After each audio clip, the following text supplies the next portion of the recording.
అందరికీ హాయ్ అండి. Welcome to nine cuisine. ఈరోజు పూల్ మఖానా వెజ్ కట్లెట్ చేసుకుంటున్నామండి. చాలా అంటే చాలా బాగా వచ్చింది. దీనికి ఏమేమి కావాలో ఒకసారి మనం చూసేద్దాము. ఒక కప్పు పూల్ మఖానా, ఉడికించుకున్న బంగాళదుంపలు, తురిమి పెట్టుకున్న beetroot, carrot, sweet corn, green peas, chop చేసుకున్న బీన్స్, ఉప్పు, ఉల్లిపాయ, పచ్చిమిర్చి, అల్లం పేస్ట్, ఆమ్చూర్ పౌడర్, చాట్ మసాలా. ఇవి మనకు కావాల్సిన పదార్థాలండి. ముందుగా స్టవ్ మీద ఫ్రై పాన్ పెట్టేసుకొని పూల మక్కన మనం వేయించుకోవాలండి. కొద్దిగా కలర్ చేంజ్ అయ్యి మనకి క్రిస్పీగా అవ్వాలండి. ఇలా మనం ప్రెస్ చేస్తే మనకి పొడి అవ్వాలి. ఇప్పుడు ఇవన్నీ నేను మిక్సీ జార్లో వేసేసుకొని ఫైన్గా పౌడర్ చేసేసుకొని పక్కన పెట్టేసుకుందామండి. ఇప్పుడు ఇదే పాన్లో కొద్దిగా అంత ఆయిల్ వేసేసుకొని ఉల్లిపాయ, పచ్చిమిర్చి వేసేసుకోండి. ఎక్కువగా వేయించాల్సిన అవసరం లేదు, కొద్దిగా వేగితే సరిపోతుంది.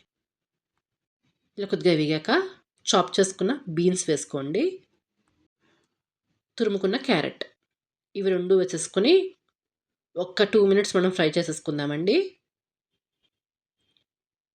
తర్వాత కొద్దిగా తురుముకున్న beetroot, green peas, sweet corn, ఇవి 2 ఫ్రోజన్ అండి. 2 నిమిషాలు మనకి పచ్చివాసన పోయేంత వరకు వేయించుకుందాము. అయితే కొద్దిగా మగ్గడానికి నేను ఇక్కడ సాల్ట్ అనేది వేసుకుంటున్నానండి. సాల్ట్ వేసుకొని 2 నిమిషాలు వేయించేసాక ఉడికించుకున్న బంగాళదుంప కూడా వేసేసుకుందాము. బంగాళదుంప, వెజిటేబుల్స్ మొత్తం అంతా కలిసిపోయేలాగా మనం కలుపుకోవాలండి. ఇలాగా ఇప్పుడు దీన్ని వేరే బౌల్‌లో వేసేసుకుందాము. కొద్దిగా చల్లారనిద్దాము. చల్లారిన దీంట్లో నేను ఇక్కడ పౌడర్ చేసి పెట్టుకున్న పూల మక్కన వేసేసుకుంటున్నాను. క్రిస్పీగా రావడానికి కట్లెట్స్ నేను ఇక్కడ బియ్యపు పిండి వేసుకుంటున్నాను 2 టేబుల్ స్పూన్లు. కొద్దిగా కారం, ఆమ్చూర్ పౌడర్, చాట్ మసాలా, చాప్ చేసి పెట్టుకున్న కొత్తిమీర, ఇవన్నీ వేసేసుకొని ఒకసారి మనం కలిపేసుకుందామండి. దీన్ని మార్నింగ్ బ్రేక్‌ఫాస్ట్ కింద కూడా తీసుకోవచ్చు, లేకపోతే ఈవినింగ్ స్నాక్ కింద కూడా తీసుకోవచ్చండి. ఇలా మొత్తం మీకు చూపిస్తున్నా విధంగా మీరు కలిపేసుకోవాలి. నేను ఇక్కడ బ్రెడ్ క్రమ్స్ వేయడం మర్చిపోయానండి. 2 టేబుల్ స్పూన్ దాకా బ్రెడ్ క్రమ్స్ వేసేసుకొని మరోసారి కలిపేసుకుందాము. ఇప్పుడు చేతికి కొద్దిగా అంత ఆయిల్ అప్లై చేసేసుకొని నేను ఇక్కడ రౌండ్ షేప్స్ చేసుకుంటున్నాను అండి కట్లెట్స్. మీకు ఇష్టమైన షేప్స్‌తో మీరు చేసుకోవచ్చు.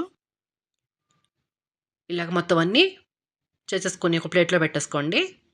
ఒకటి కాకుండా ఇలాగ మొత్తం అన్నీ చేసుకొని పెట్టుకుంటే మనకి ఈజీ అవుతుందండి. ఇక్కడ నేను షాలో ఫ్రై చేసుకుంటున్నానండి, డీప్ ఫ్రై కాదండి. స్టవ్ మీద ఫ్రై పాన్ పెట్టేసుకొని కొద్దిగా ఆయిల్ వేసేసుకొని మనం చేసి పెట్టుకున్న కట్లెట్స్ వేసేసుకొని 2 వైపులా మనం షాలో ఫ్రై చేసుకోవాలి. అన్ని వెజిటబుల్స్ మనం వేయించుకున్నాం కాబట్టి ముందుగానే నేను ఇక్కడ షాలో ఫ్రై చేసుకుంటున్నానండి. ఒకవేళ మీరు పచ్చివి వేసుకునేలాగా అయితే డీప్ ఫ్రై చేసుకోవాలి. ఈ కట్లెట్స్ చాలా హెల్తీ అండి. అన్ని వెజిటబుల్స్ వేసుకున్నాం కదా, అలాగే పూల్ మక్కన పౌడర్ కూడా వేసుకున్నాం కాబట్టి ఇంకా మరింత హెల్తీ అవుతుందండి.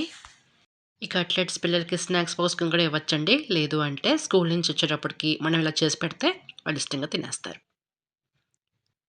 అంతేనండి, ఈ కట్లెట్స్ రెడీ అయిపోయినాయి. మీరు టమాటో సాస్‌తో కానీ, గ్రీన్ చట్నీతో కానీ మీరు సర్వ్ చేసుకోవడం. వేడి వేడి pool makhana veggie cutlet ready అయిపోయిందండి. ఒకసారి మనం చూద్దాము ఎలా వచ్చిందన్నది. పైన క్రంచీగా వచ్చినాయండి కట్లెట్స్, లోపల చాలా సాఫ్ట్‌గా వచ్చినాయి. మీరు కూడా ఈ కట్లెట్స్ ట్రై చేసి నాకు కామెంట్ రూపంలో తెలియచేయండి. మీ ఫ్రెండ్స్‌కి, ఫ్యామిలీ మెంబర్స్‌కి షేర్ చేయండి. నా ఛానల్‌కి లైక్, షేర్ అండ్ సబ్స్క్రైబ్ చేసుకోండి. థాంక్స్ ఫర్ వాచింగ్ అండి.